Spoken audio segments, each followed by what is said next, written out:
Salut YouTube, c'est encore Darix pour une nouvelle vidéo sur l'armée de terre et mes quelques années en son sein.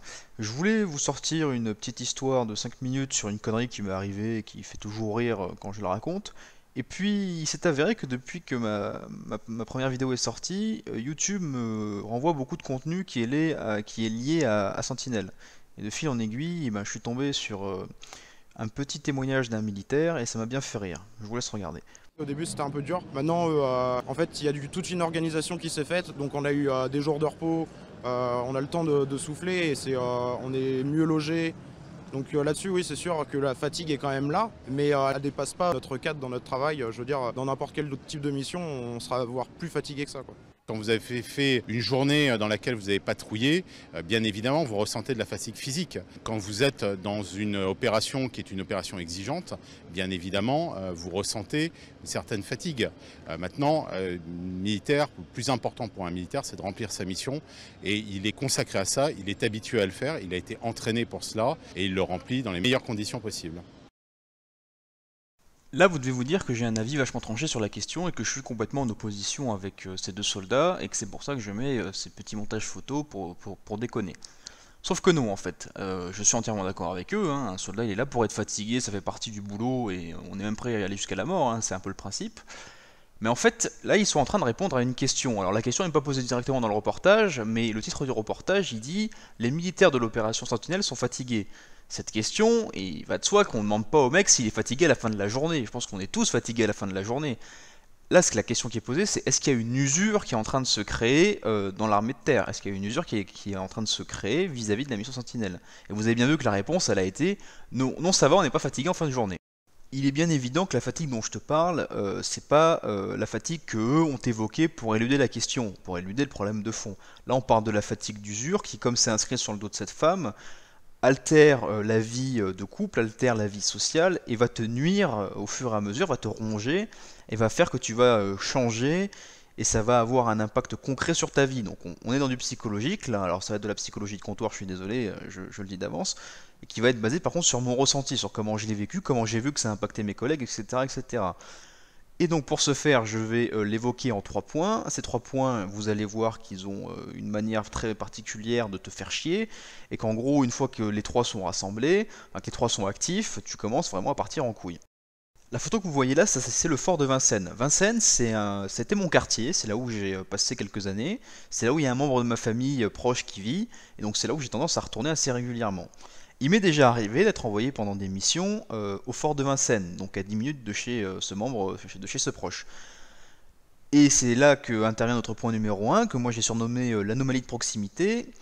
C'est quand vous êtes déployé par exemple pour une mission Vigipirate qui dure 15 jours, ça fait toujours un petit peu bizarre de se dire que vous passez devant chez vous quasiment tous les jours, sauf qu'en fait, ben, vous n'avez pas le droit d'y aller, vous y foutez pas les pieds parce que voilà, c'est cloisonné, vous êtes au travail, et même si vous avez des permissions, ça fait un peu bizarre d'y aller. Vous êtes à la fois juste à côté de chez vous, mais vous pouvez pas y foutre les pieds. Bon bah alors c'est facile, hein, je vous laisse imaginer comment ça fait quand ça dure 2 mois, parce que Vigipirate ça durait 15 jours, Sentinelle maintenant ça dure plus de 8 semaines, et c'est pas rare qu'il y ait des prolongations que ça dure plus.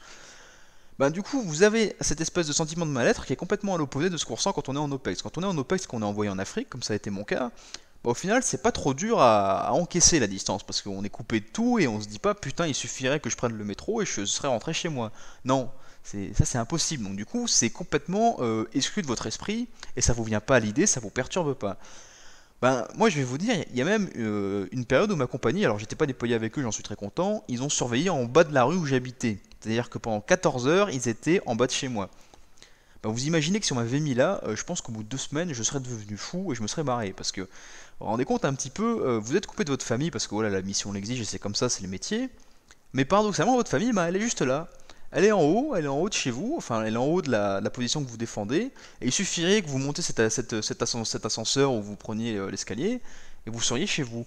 Bah mine de rien, ça vous travaille énormément, parce que vous vous dites, ma vie de couple est en train de capoter, ça va mal, elle est juste là, ou il est juste là, la personne que j'aime, mon amant, l'amour de ma vie, ma fille, mes gosses, et je peux pas les voir. Et à cela, il faut ajouter un autre syndrome, un de plus, donc le deuxième, c'est l'étouffement hors de l'aquarium, ou quand le poisson n'a pas le temps d'apprendre à respirer. Alors c'est un peu pompeux comme nom, mais vous allez voir, l'exemple est assez parlant. Il faut que tu imagines que tu as un poisson dans ton aquarium qui aurait la capacité de respirer en dehors de l'eau. Mais toi, tu es un sadique, et ce poisson, tu vas jamais lui laisser le temps de se métamorphoser. Donc tu vas le prendre, tu vas le suspendre au-dessus de l'eau, et tu vas voir qu'il va suffoquer. Donc il va être là. Et au moment où tu sens qu'il va reprendre son souffle et vraiment se transformer, pouvoir devenir un amphibien, et ben tu vas le remettre dans l'eau, et tu vas te foutre de sa gueule en disant, bah voilà connard, tu deviendras jamais apte à respirer en dehors de ton aquarium. Donc tu vas le maintenir dans son état naturel. Et ben, c'est exactement ce qui se fait aujourd'hui avec les militaires, parce que les chefs ont l'ordre d'appliquer un maximum de permissions. Donc ils nous les mettent sans trop nous demander notre avis, ils nous en posent un maximum, ils les posent dès qu'ils peuvent, ils nous les posent. Le but étant qu'à la fin de l'année, les militaires ils aient tous leurs 55 jours de perm qui soient dépensés, pour qu'eux puissent dire non mais regardez, les militaires sont pas fatigués, la preuve, ils ont tous leurs jours de repos.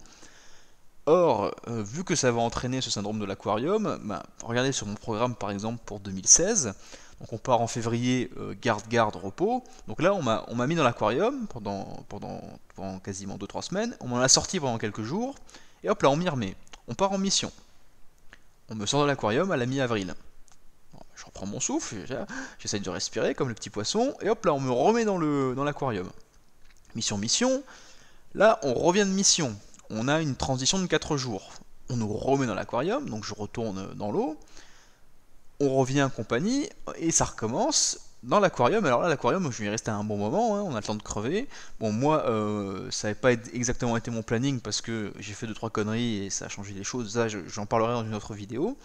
Mais voilà, il faut savoir que mes collègues, après, il était prévu que en septembre, ils aient 2-3 semaines de repos, et que ça continue de la sorte jusqu'à l'année suivante et ainsi de suite, hein. Et bon, il y en a qui déjà avant que je prenne le repère de février 2016, s'en étaient déjà tapé quasiment une année complète. Donc il faut un petit peu imaginer l'état de leur vie sociale. Alors pour certains d'entre eux ça allait parce qu'ils ont eu la bonne idée de se marier entre militaires, donc entre militaires encore on se comprend, mais j'ai des potes qui malheureusement sur le mois d'août se sont retrouvés célibataires, et pas après une relation de 5 mois, on parle de relations de 3 ans, de vieux couples qui se sont écroulés. Et d'ailleurs à ce titre, hein, on parle bien d'une crise du célibat au sein des forces armées, et c'est pas pour rien. Le troisième point, c'est l'inutilité dans la promiscuité. Alors c'est un combo des deux en fait, si vous voulez. Donc déjà de l'intérieur, on constate bien que la mission ne sert à rien. On se rend bien compte, hein, là actuellement, la mission elle est complètement aléatoirisée. C'est-à-dire que on est sur les sites 10 minutes de temps en temps, on passe comme ça, hein. Par exemple, ce qu'il y a eu au Louvre, c'est un pur hasard, quoi. Ils auraient très bien pu ne pas être là à ce moment-là. C'est vraiment un coup de chat phénoménal. Et un coup de chat que ce soit tombé sur des mecs de l'infanterie aussi, mais ça c'est un autre sujet. Quoi qu'il en soit, on est sur le territoire français, on sait que c'est inutile, et en plus de ça, on n'a même pas les conditions de décence qui colleraient avec le fait d'être déployé sur le territoire national. Alors, quand on est déployé en Afrique sur un camp qui vient d'être créé, on se doute bien qu'on ne va pas aménager un jacuzzi au milieu du désert. Donc on arrive très bien à se dire psychologiquement qu'il va falloir composer avec la difficulté du terrain. Voilà, c'est la guerre quoi. Genre on est dans un pays sous-développé, c'est des conditions difficiles, on est là pour apporter la paix, on a une mission qui fait sens. Enfin, je veux dire, il y a quand même des belles missions qui sont remplies par l'armée française, comme au Mali contre les terroristes, en Centrafrique pour la paix. On n'est pas non plus dans des missions pour l'or noir et ce genre de conneries, même s'il y a toujours des relents de colonialisme derrière, mais ça c'est encore un autre sujet, j'ai pas envie d'entrer dedans. Mais voilà, donc là on est sur le territoire français, et tu te rends compte que tu prends ta douche au péril de ta vie, parce que t'es dans un truc vachement insalubre. Tous tes potes chopent des saloperies aux pieds, toi tu es là, tu fais bien attention à te désinfecter les pieds tous les soirs, et au final, moi ça m'a fait marrer parce que tout de suite tu fais le parallèle dans ta tête quand t'as déjà vécu une OPEX, tu te dis putain c'est exactement comme à Sangaris, je prends exactement les mêmes mesures de sécurité hygiénique que quand je suis en Afrique, alors que je suis en France. Et alors que le mec qui est dans le bâtiment en face du mien, qui est chez lui dans sa baraque, il est comme n'importe quel être humain, il prend une douche normale, il n'y a rien qui justifie que moi je sois dans la crasse la plus totale. Donc forcément, ça finit par atteindre ton moral, parce que tu te dis que tu remplis une mission qui est inutile, et en plus de ça, tu as l'impression que l'appareil d'État qui te soutient pour que tu la remplisses, cette mission, qui t'arme et qui t'équipe, il te chie dans la bouche en fait, il s'en bat les couilles. Et c'est là que ça te renvoie très implicitement à ta véritable mission, ta mission politique, ta mission de rassurer pour faire croire que l'outillage politique agit.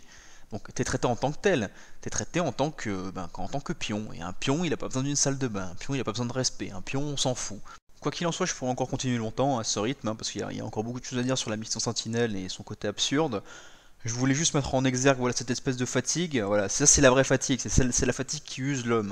Là on parle pas de la fatigue physique, hein, comme dans l'espèce de pseudo-reportage consensuel qui est absolument ridicule et lamentable de fainéantise de la part de la personne qui l'a réalisé et qui s'intéresse pas du tout au vrai sujet.